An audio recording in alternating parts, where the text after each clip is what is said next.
Hello guys, আজকে চলে আসলাম শুকনা কুলের মাখা নিয়ে।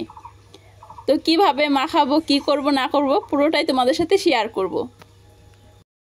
প্রথমে কুলগুলো থেকে বটাগুলো ছাড়িয়ে নিচ্ছি, তারপর একটা গামলার মধ্যে জল নিয়ে নিচ্ছি।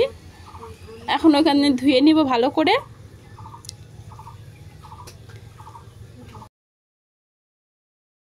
কুলগুলো ধোয়া হয়ে গেছে, এখন একটু সিদ্ধ করে নিব।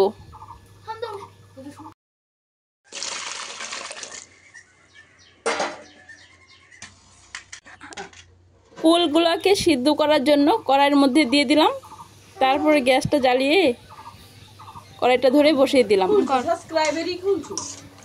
তারপরে একটু কুলের মধ্যে নুন দিয়ে দিলাম যাতে তাড়াতাড়ি সিদ্ধ হয়। এখন কুলগুলো সিদ্ধ হয়ে গেছে, তো আমি নামিয়ে নিব। তারপর নামিয়ে নেওয়ার পরে একটু ঠান্ডা হতে দিলাম।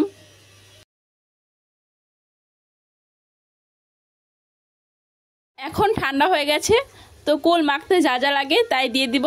প্রথমে নুন দিয়ে দিলাম, তারপর লঙ্কা দিয়ে দিলাম। ঘরে তেঁতুল ছিল না আনা, তাই তেঁতুল দিতে পারিনি, যা আছে তাই দিয়ে মাখবো। তো তারপরে দিয়ে দিলাম লেবু পাতা। কে কিভাবে খাও আমাদের অবশ্যই কমেন্টে জানাবে। আর এই গরমের মধ্যে তো মাখা খেতে, যে কোনো মাখা খুব ভালো লাগে। কে কে এরকম মাখা খেতে পছন্দ করো? অল্প পরিমাণে চিনি দিয়ে দিল টেস্টটা বাড়ানোর জন্য। এখন ভালো করে একটু চটকে নিচ্ছে, তারপর একটু খেয়ে দেখলাম যে ঝাল হয়নি, তাই আবার একটু লঙ্কা দিয়ে দিলাম।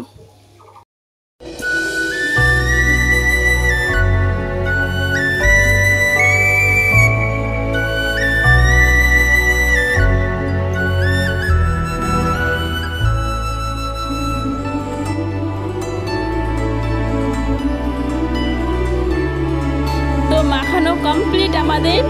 এখন দুইটা পার্সেল হয়ে যাচ্ছে, কারণ দুজন আবদার করেছে যে আমাদের জন্য একটু রাখবে, আমরাও খাবো।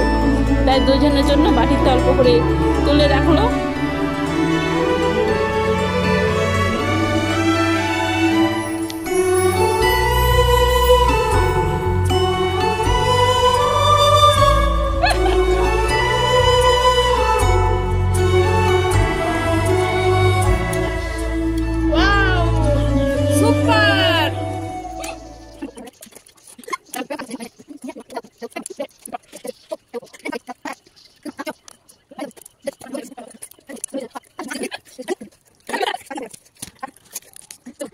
তারপর আমার বৌদিও খাচ্ছে, একটু পাশের বাড়ির বৌদি। তো খেয়ে দেখছে যে চিনি হয়নি, তাই বৌদি গামলা দেখো মরণের খাওয়া দিচ্ছে। মনে হয় কোনোদিন খায়নি।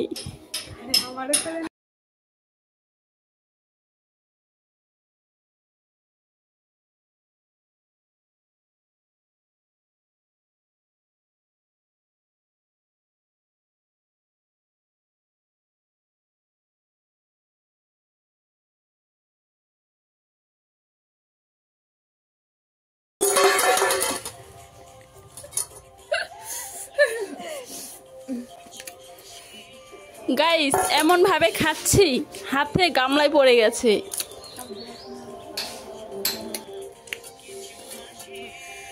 যেভাবে খাচ্ছে আমার কাকি, মনে হয় আঙুলটাই খেয়ে নেবে। দেখো গাইস, তোমরা সবাই কমেন্টে বলো এরকম রাক্ষস আর কোথাও দেখেছো? না দেখলে আমাদের এখানে এসে দেখে যাও। সারা সারা আমার চাটা উঠতেছে, কিচ্ছু নাই গাইস। সেই টেস্ট হয়েছে, কিচ্ছু নাই।